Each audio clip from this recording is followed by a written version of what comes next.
नमस्कार, एक बार फिर से वृतांतों की यात्रा के साथ मैं आप लोगों के समक्ष प्रस्तुत हुआ हूँ। मेरा नाम गौतम चौधरी है और आप देख रहे हैं जनलेख का ये खास मंच।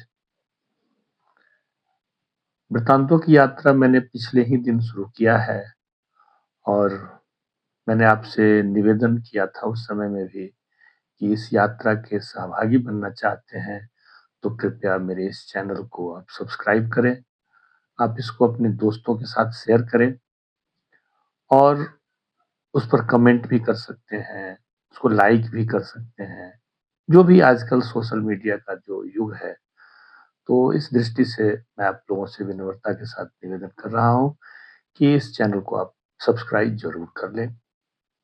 फिर हम आते हैं वृतांतों की यात्रा के खास अ, कहानी के साथ, जो मेरे जीवन के साथ जब वो कथा जुड़ी हुई है। सीधे-सीधे आज मैं कथा पर उपस्थित होता हूँ, कथा को प्रस्तुत करता हूँ। ये कहानी बहुत पुरानी भी नहीं है, बहुत नई भी नहीं है। वर्ष 2004 का रहा होगा। मैं सामाजिक काम के सिलसिले में छपरा में रहता था। छपरा बहुत बढ़िया शहर है, बड़े अच्छे लोग हैं और लोगों में प्रेम भाव, बातचीत करने का तरीका बहुत अच्छा है। वैसे जो उत्तर बिहार की जो माटी है, वहाँ का जो जलवायु है, तो भाषा बड़ी प्रिय है। वो या भोजपुरी हो, मैथिली हो या अंगिका हो, तो बहुत अच्छी भाषा है। छपरा में जो सामाजिक काम था उसके सिलसिले में मैंने पहले भी बताया है। मैं लंबे समय तक छपरा में रहा हूँ और छपरा के गाँव-गाँव, छपरा के कस्बों में मेरा आना-जाना लगा रहा। उसके बगल में सिवान है, गोपालगंज है, मतलब जो सारण का पूरा इलाका है, उसमें मैंने बहुत घूमा है, बहुत प्रवास किया है। सारण जो नारायणी है जिसे गंडकी बोलते हैं, उसका जो पश्चिम वाला इलाका है उसे सारण के नाम से जाना जाता है। क्षेत्र है, बड़ा क्षेत्र है। तो छपरा में मैं उस समय में रहता था। एक दिन ऐसा हुआ कि एक मेरे खास जो मेरे सहकर्मी थे, मेरे साथ काम करने वाले थे, उनकी शादी हो रही थी। तो उन्होंने कहा कि भाई मेरी बारात में आप ज़रूर आएँगे। उस समय सड़कें भी अच्छी नहीं थी। मेरे पास मोटरसाइकिल थी और मैं 2 मित्र अ, उनके शादी के लिए हम लोग छपरा से प्रस्थान किए। तो छपरा के पूरब वाले इलाके में उनकी शादी थी। सड़कें बहुत अच्छी नहीं थी, बहुत अच्छी नहीं थी कि बिल्कुल ही सड़कें नहीं थी। हम उसी रास्ते से जा रहे थे। अंधेरा छाने लगा था, थोड़ी बारिश भी हो गई थी। तो उसी बीच मेरी मोटरसाइकिल पंचर हो गई और जब मोटरसाइकिल पंचर हो गई तो उन दिनों एक तो सड़क नहीं, बड़ी दूर-दूर पर पंचर लगाने वाले मिस्त्री हुआ करते थे। खैर किसी तरह हम एक छोटे से गाँव में पहुँचे, अंधेरा पूरा घिर गया था। अब हुआ क्या कि भाई पंचर लगाने वाला एक ऐसे ही मैं किसी के दरवाजे पर, तो थोड़ी-थोड़ी ठंड भी हो रही थी। थोड़ी-थोड़ी क्या ठीक-ठीक ठंड हो रही थी। तो एक के दरवाजे पर हम चले गए और वहाँ बैठ गए। बैठने के बाद हमने कहा कि भई हमको ऐसे-ऐसे पंचर हमारी गाड़ी खराब हो गई है, पंचर लगाने वाले की ज़रूरत है। तो अह, बिहार में क्या होता है कि ठंडे के समय में अब तो वो कम वो संस्कृति धीरे-धीरे समाप्त हो रही है। लेकिन उस समय तक वो थी और बड़ी ही समृद्ध थी कि आग जला कर के लोग इकट्ठे बैठते हैं और वो सेकते हैं। तो एक पूरा परिवार अपने पूरे कुनबे के साथ आग के नज़दीक बैठा हुआ था, स्त्री, पुरुष सब। तो जो घर का बुजुर्ग था उसने कहा कि अरे देखो इनकी मोटरसाइकिल का कैसे क्या होगा? तो एक नौजवान वहाँ से उठा और कहा कि आप मेरे साथ मेरी मोटरसाइकिल से चलिए और मैं आपको एक मिस्त्री ला कर के देता हूँ और वो पंचर बना देगा। खैर, मैंने कहा कि भाई आपके साथ जाने से बढ़िया है कि आप खुद ही चले जाएँ और उस मिस्त्री को आप लेकर के आ जाइए। उस नौजवान ने ऐसा ही किया, अपनी मोटरसाइकिल ली और वो निकल दिया। लगभग 7-8 किलोमीटर पर वो मिस्त्री था, उसको बुलाने के लिए वहाँ से प्रस्थान कर गया। तब तक मेरा जो मित्र था वो उसको अ फ्रेश होना था, काफ़ी उसको प्रेशर बना हुआ था, तो वो चला गया उस काम में। मैं अकेला बैठ गया वहाँ पर। तो मैंने कहा कि चलो समय काटना है, तो मैंने एक कथा उन लोगों को सुनाई और कथा वो अतिथि की थी। दरअसल भारतीय या आप कहिए कि हिंदू धर्मशास्त्रों में कई ऐसे मिथक हैं, कई ऐसी कथा कहानियाँ हैं, जिससे बहुत ज़्यादा प्रेरणा मिलती है। और मैंने ये देखा कि किस प्रकार से कथा का प्रभाव लोगों पर पड़ता है। तो मैंने वो कथा सुनाई। वो कथा एक मैं आपको भी सुना देता हूँ, बड़ी अच्छी कहानी है। कहानी का सार भी मैं आपको बताऊँगा अंत में। कहानी ऐसी है कि एक बार अ, उम, बहुत बड़ा यज्ञ, जब पांडव कौरव की लड़ाई खत्म हो गई, पांडव जीत गए, शासन करने लगे, तो उन्होंने बहुत बड़ा एक यज्ञ किया और यज्ञ करने के बाद वो काफ़ी दान दक्षिणा ब्राह्मणों को दिए।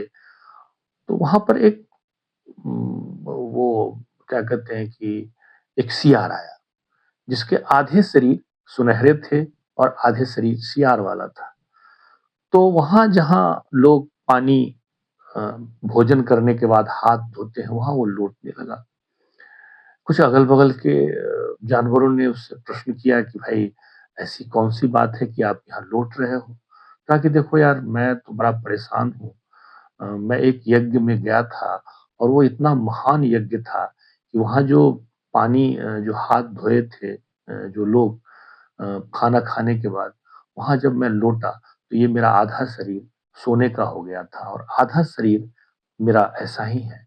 मैं सोचता हूँ कि ये पूरा का पूरा शरीर सोने का हो जाए और मैं प्रत्येक बड़े यज्ञों में जाता हूँ उसके बाद में और वहाँ मैं लौटता हूँ, बट आज तक ये शरीर जो है वो सोना का पूरा शरीर नहीं हो पाया है। तो जानवरों ने कहा कि भाई वो कौन-सा यज्ञ था, ज़रा हम लोगों को भी बताओ। तो वो सियार जो है, वो सूत्रधार है इस कथा का और वो कहानी प्रारंभ करता है कि एक बार की बात है, एक कोई किसी शहर में, किसी बड़े राज्य में एक राजा था। उसके यहाँ जो भी पहुँचता था, उससे वह एक ही प्रश्न पूछता था कि सन्यास बड़ा है या गृहस्थ बड़ा है? कोई मतलब पंडित, संत उसके मनोनुकूल या उसको संतुष्ट करने वाला उत्तर नहीं दे पाते थे। इसी बीच में एक बड़ा सिद्ध संत, बड़ा सामान्य से दिखने वाले उसके यहाँ पहुँचे और राजा ने फिर उनसे वही प्रश्न किया। तो संत ने कहा कि देखो राजन, ऐसे इस प्रश्न का जवाब संभव नहीं है। मुझे मतलब तुझे मेरे साथ चलना पड़ेगा, तभी इस प्रश्न का जवाब तुमको मिल पाएगा।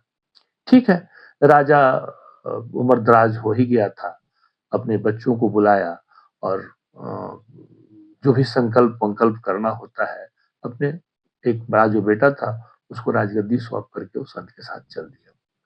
चलते-चलते, चलते-चलते 1-2 दिन बीत गया होगा, तो एक नगर था, नगर में देखा कि करीब कभी करीने से नगर सजा हुआ है, तो पूछा कि भाई मामला क्या है? तो आज यहाँ के जो राजा हैं, उसकी बेटी का वरमाला होने वाला है, मतलब वो स्वयंवर है। तो दूर-दूर से राजा आ रहे हैं स्वयंवर के लिए। स्वयंवर की परिपाटी अपने देश में थी, कई कथाओं में आपको ये मिल जाएगा। तो स्वयंवर है, तो स्वयंवर के लिए लोग आ रहे हैं, इसलिए नगर सजा हुआ है। तो कहा कि स्वयंवर राजा को, जो वो संत थे, उन्होंने कहा कि क्यों नहीं राजन, थोड़ा-सा मन भी लग जाएगा, हम लोग भी स्वयंवर देख लेते हैं। चलो देखने के लिए वो चले गए और देखे कि सचमुच में बड़े दूर-दूर के बड़े प्रभावशाली शारीरिक सौष्ठव वाले, ताकत वाले, देखने में सुंदर सब पहुँचे हुए थे, राजा थे बड़े-बड़े। अब वो जो राजकुमारी थी वो उसका उस राजा का एक शर्त था कि जो हमारे बेटी को जो मतलब जिसको हमारी बेटी पसंद करेगी, उसको हम क्योंकि हमारी एक ही बेटी है, उसको हम राजा बनाएँगे और और राजकुमारी बड़ी सुंदर थी, बहुत दिव्य सुंदरी थी वो। तो वो सुंदरी पत्नी भी मिलेगा और राज्य भी मिल जाएगा। तो वो ऐसे घूम रही थी वरमाला लेकर के। इसी बीच में वहाँ एक युवा सा सन्यासी बड़ा तेजस्वी आया और भीड़ से आगे होकर के उसने भी वो स्वयंवर देखना शुरू कर दिया। राजकुमारी ने किसी भी भूप, किसी भी राजा, किसी भी नौजवान के गर्दन में वरमाला नहीं डाली। उस सन्यासी के गर्दन में वरमाला डाल दी। अब सन्यासी वरमाला तोड़ते हुए भागा, कहा कि मैं तो भाई सन्यासी हूँ, मैं कैसे वरण कर सकता हूँ। अब वो जो भागा, उसके पीछे वो राजकुमारी दौड़ी। अब संत ने राजा को कहा कि देखो राजन, तुम्हारे प्रश्न का उत्तर इसी के पीछे है, इसलिए तू भी साहस करो और दौड़ो मेरे साथ। हम दोनों भी इसके साथ दौड़ने लगे। दौड़ते दौड़ते सन्यासी एक जंगल में प्रवेश किया। शाम हो गई थी। अ, जंगल में शाम होती है तो अंधेरा छा जाता है पहले ही। तो वो सन्यासी जंगल में घुसा, सन्यासी को जंगल का पता था, वो पता नहीं कहाँ विलीन हो गया, गायब हो गया। वो राजकुमारी थी, एक बट वृक्ष के नीचे बैठ करके रोने लगी। तब तक में ये संत और राजा वहां पहुंच गए। तो संत ने कहा कि भाई बताओ बेटी, तुम्हारे साथ क्या, कैसे अब क्या करोगी? तो उसने कहा कि देखो संत महोदय, आप तो मेरे पिता तुल्य हैं। मैं तो उस सन्यासी को अपना पति मान चुकी हूँ। अब मेरे साथ तो बड़ा धर्म संकट है, मैं क्या करूँ? और रात का भी समय है। तो कहा कि देख बेटा, रात में तो जंगली जानवर होता है, खतरा है। तो आज हम लोग यहीं रात बिताते हैं। कल अपना तुमको जहाँ जाना होगा हम रास्ता बता देंगे या रास्ता तुमको पकड़ा देंगे या जंगल से बाहर निकाल देंगे। तुमको जहाँ जाना होगा चली जाना। आज रात भर तो तुमको यहीं रुकना पड़ेगा। चलो तीनों उसी वृक्ष वृक्ष के नीचे रुक गए। रुकने के बाद उन्होंने देखा कि भाई एक ऊपर घोंसला है, छोटा-सा घोंसला, जिसमें 2 बच्चे चूँ, चूँ, चूँ, चूँ, चूँ, चूँ, चूँ चिड़ियों के बच्चे थे, वो कर रहे थे। पहले तो उसकी जो चिड़ी थी वो आई माँ। अ, संत का क्या था कि संत पशु-पक्षियों की आवाज़ को पहचानते थे।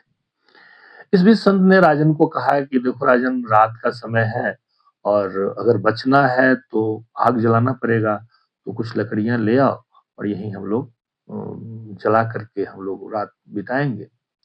ठंड का भी समय था, हम लोग उसको आग भी सेकेंगे और जानवरों से भी सुरक्षा हो जाएगा। चलो, राजा ने तो ऐसा किया और आग जला लिए ये लोग। इसी बीच में वो चिड़ी भी आई, फिर इसके बाद चिरा आया।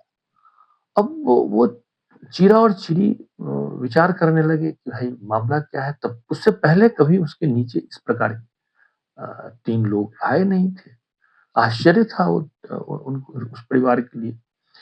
फिर उस परिवार का जो मुखिया था, चिरा, उसने कहा कि देखो भाई ऐसा है कि ये अब हमारे अतिथि हैं और अगर रात में ये भूखे रह जाएँगे तो बड़ा पाप लगेगा। तो सो नहीं, ऐसा करते हैं कि हम तो इनको कुछ दे नहीं सकते हैं। सो मैं इस आग में कूद जाता हूँ और मांस जो भी होगा वो ये लोग बाँट करके खा लेंगे, कम से कम तृप्त तो हो जाएँगे। और अपने बच्चों को, अपनी पत्नी को समझा करके वो चीरा जो था वो आग में कूद गया। अब देखा, पत्नी ने देखा, चीरी ने देखा कि भाई छोटा-सा चीरा, ये 3 लोग, इनका कैसे पेट भरेगा? ये तृप्त भी नहीं हो पाएँगे और मेरे पति भी चले गए तो अतृप्ति का भी पाप लगेगा। तो अपने बच्चों को वो समझाई और वो भी वो आग में कूद गई। इस प्रकार दोनों बच्चे भी सोचे कि मेरे पिता-माता भी चले गए और उनको तृप्ति भी नहीं मिलेगा ये तीनों व्यक्तियों को, तो वो भी दोनों उसमें कूद करके मर गए। तब तक सुबह हो गया था। फिर ये संत जो थे बड़े मुस्कुराए और कहे कि देखो कैसा संयोग है। जब ये बोले तो राजा भी बड़ा परेशान था कि भाई एक-एक करके चीरा इसमें आग में कूदा था, तो राजा के मन में प्रश्न था। तो राजा ने प्रश्न पूछा। राजा ने प्रश्न पूछा कि हे भगवान, ये बताएँ कि ये मामला क्या है? और आप इस प्रकार से मुस्कुरा करके भगवान को आप क्या कहना चाहते हैं? तो कहा देखो राजन, ये बहुत बड़ी बात है, ये बहुत बड़ी बात है। फिर उसने उस चीरा और चीरी के बीच में जो बच्चों के बीच में जो बातें हुई थी, क्योंकि वो समझते थे पशु-पक्षियों की आवाज़ को, तो उन्होंने पूरी बात कही। और तब तक सुबह हो गया था, राजकुमारी को रास्ता इन्होंने बता दिया, राजकुमारी अपने रास्ते चली गई। और वो जो राजा था, उसको संत ने कहा कि देखो राजन, अगर सन्यास हो, तो उस सन्यासी की तरह हो, जो इतनी बड़ी संपत्ति, पूरा राज्य, सुंदर पत्नी छोड़ करके वो जंगल चला गया। और अगर गृहस्थ हो, तो इस चीरी के परिवार की तरह हो कि अतिथि के लिए अपना पूरा का पूरा सर्वस्व न्यौछावर कर दिया। तो कथा का सार ये है कि सन्यास हो या गृहस्थ, ये दोनों ही उत्तम है, बशर्ते कि उसका धर्म, उसकी मानकता, उसका पैमाना जो तय है, उसके आधार पर होना चाहिए। मैंने ये कहानी सुनाई। कहानी सुनाने के जब कहानी खत्म हुई, तो वो दोनों भी जो दोनों जगह गए थे, वो दोनों भी आ गए। इसके बाद कहानी खत्म होते ही उसने जो घर का जो मुखिया था, वो वहां से उसने इशारा किया, और उसकी जो बहू बैठी हुई थी, वो उठी, और घर में उसके यहाँ मक्के की रोटी बनी हुई थी, और आलू और बैगन की सब्जी थी, वो लेकर के आ गई और मेरे सामने में परोस दिया। मेरे जो मित्र थे, उनके सामने में भी परोस दिया, और कहा कि आप किसी भी रूप में आए, लेकिन हमारे लिए तो आप अतिथि हैं। और आपने जो कहानी सुनाई, ये मेरे जीवन पर बहुत ज्यादा प्रभाव डाला है, और आज से मैं इसी प्रकार अपना जीवन जीऊंगा। इसके बाद कभी मेरा उस रास्ते नहीं जाना हुआ, उसके घर जाना नहीं हुआ।